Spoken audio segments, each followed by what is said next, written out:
Good evening, and welcome to this debate on Gaza following the events of October 7th. My name is Charles Veritas. We will hear two perspectives, one from a pro-Palestinian historian and one from a pro-Israeli historian. Both will ground their arguments in history. Our participants are Dr. Layla Hassan and Dr. David Stein. Let's begin with history. Dr. Hassan, what foundations shape your view?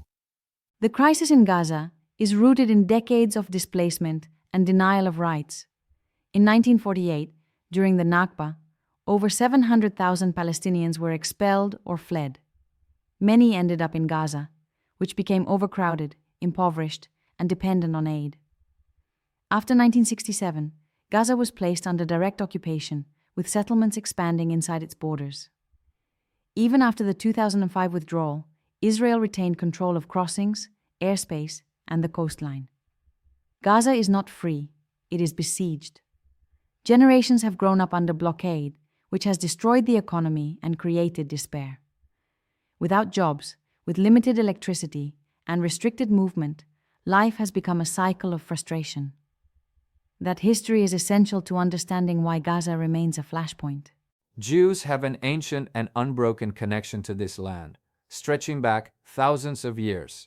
After centuries of persecution, and most catastrophically, the Holocaust, Israel was created in 1948 with UN recognition. When Israel declared independence, Arab states invaded, rejecting the partition plan. Israel fought for its survival. Regarding Gaza, Israel disengaged in 2005, removing all settlers and soldiers. The hope was that Palestinians would seize this chance for development and peace. Instead, Hamas took control, ousted the Palestinian Authority, and began firing rockets. That history matters. It shows that Israel's attempts at withdrawal have been met not with coexistence, but with violence. Withdrawal meant little when Gaza remained under effective siege. People could not move freely, trade freely, or live normally. Gaza's fishing waters were restricted, exports are blocked, and even the flow of humanitarian goods often tightly controlled. Punishing 2 million people for the actions of Hamas is unjust and counterproductive. Hamas was elected in 2006 and bears responsibility for Gaza's trajectory. They built tunnels, diverted resources into rockets, and entrenched themselves militarily. Instead of prioritizing welfare, they invested in violence. The blockade is not arbitrary. It exists because of Hamas's militarization. But the blockade harms ordinary civilians most, not the leaders of Hamas. Electricity, fuel, medical supplies, and clean water have all been restricted. This is collective punishment, and it entrenches despair rather than security. The suffering of families who simply want to live normal lives should not be dismissed. Let's discuss October 7th. Dr. Stein? October 7th was catastrophic for Israel. Over 1,200 Israelis, mostly civilians, were murdered. Entire families were massacred in their homes. Hostages, including children and the elderly, were dragged into Gaza. Communities near the border were devastated. This was terrorism in its rawest form, not resistance. For Israel, the response is not only emotional, but existential. It must dismantle Hamas to ensure such atrocities never happen again. The killing of civilians is indefensible, no matter the context. But to understand why violence erupts, one must consider the conditions in Gaza. It has been under blockade for nearly 2 decades.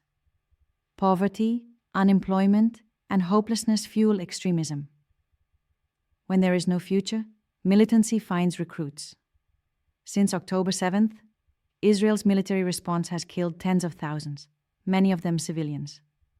Refugee camps, schools, and hospitals have been bombed. This scale of destruction is disproportionate and violates international law. The suffering of civilians cannot be justified by security concerns. Hamas deliberately embeds itself among civilians.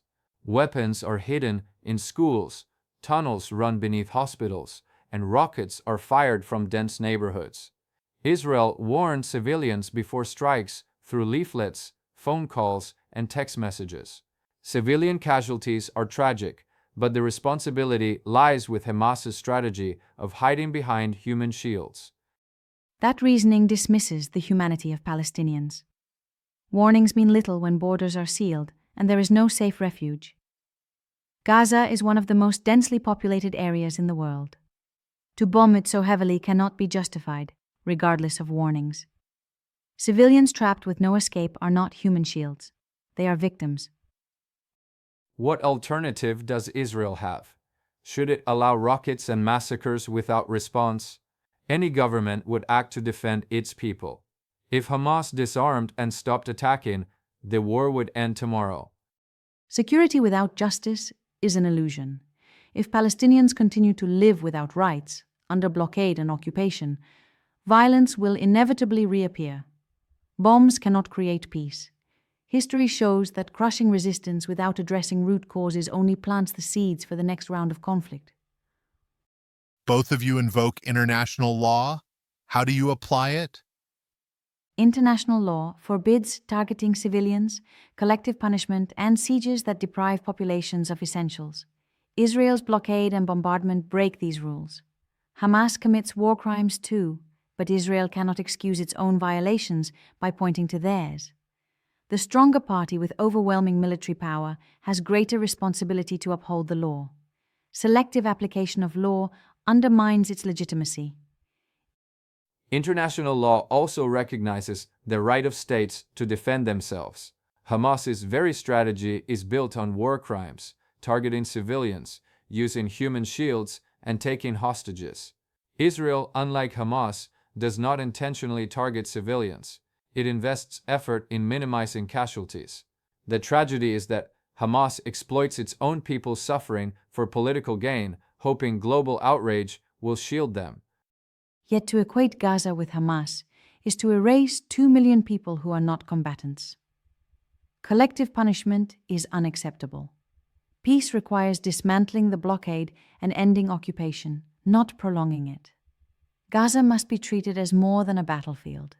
It is home to families with the same human needs as anywhere else. A question that is debated internationally is whether Israel's actions in Gaza amount to genocide. Dr. Hassan, how do you view this allegation?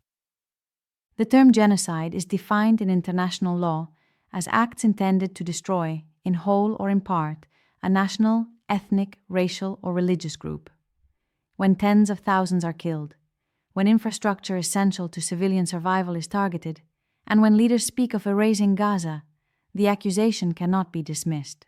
Whether courts ultimately determine genocide or not, the scale of death and destruction reflects a policy that treats Palestinian lives as expendable. The accusation of genocide is deeply misleading. Genocide implies an intention to annihilate an entire people. Israel has no such goal. Its objective is to dismantle Hamas's military capacity, not to destroy Palestinians as a people. Humanitarian aid continues to enter Gaza even during conflict, which would be inconsistent with genocidal intent. Using the term genocide for this war diminishes the gravity of historical genocides and distorts the debate.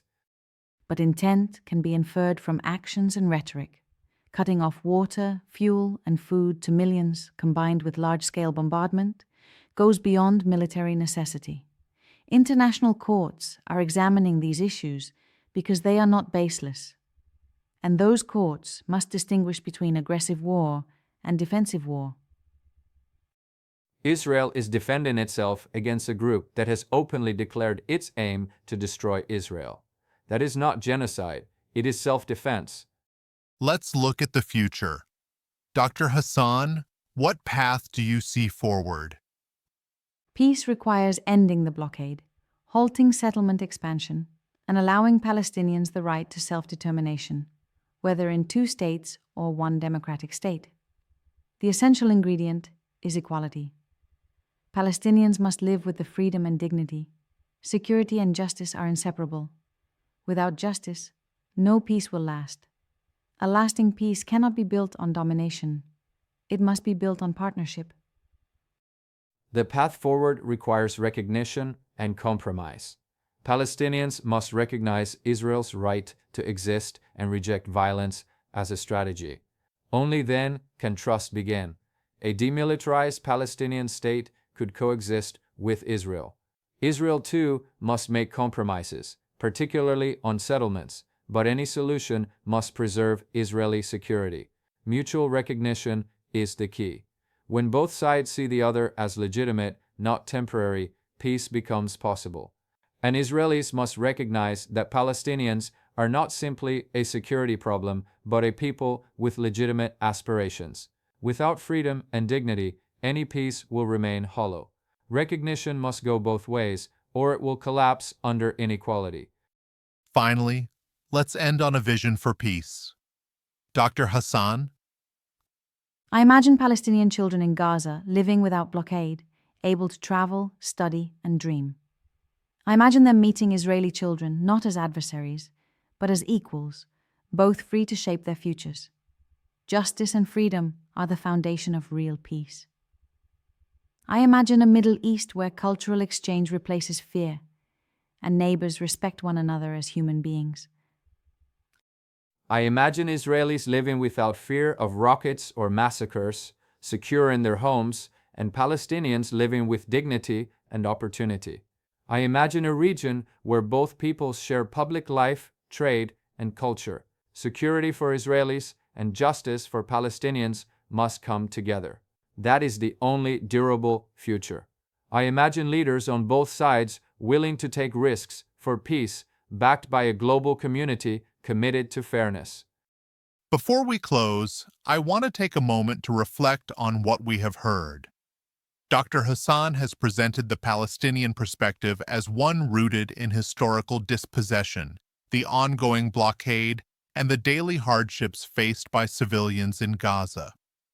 She argues that Israel's policies create conditions that fuel cycles of violence, and she stresses that no amount of military action can achieve peace without justice, dignity, and rights for Palestinians. She has also raised the allegation that Israel's current actions may cross into genocide, pointing to the scale of destruction and rhetoric from officials. Her vision for peace is one of equality, whether in two states or one, where Palestinian children grow up free from siege and with the same opportunities as others. Dr. Stein has presented the Israeli perspective as one rooted in the Jewish historical connection to the land, the trauma of persecution, and the need for security after centuries culminating in the Holocaust. He argues that Israel's withdrawal from Gaza in 2005 was met not with peace, but with Hamas's rise and rocket fire, framing Israel's actions as self-defense against an existential threat. He rejects the genocide allegation, stressing that Israel's goal is not to erase a people, but to dismantle Hamas. His vision for peace is one of mutual recognition, where Palestinians acknowledge Israel's right to exist, and Israelis in turn compromise to allow a demilitarized Palestinian state to live side by side in security. What unites both perspectives is a recognition that peace requires more than weapons. It requires recognition of the other's humanity. Where they diverge is on the path. Justice and freedom first, according to Dr. Hassan. Security and recognition first, according to Dr. Stein. These are not irreconcilable, but they remain deeply contested. If you found this debate thought-provoking or gained a new perspective today, do us a favor. Hit that like button and subscribe to our channel. Your support helps us bring more bold ideas, real discussions, and fresh content right to your screen.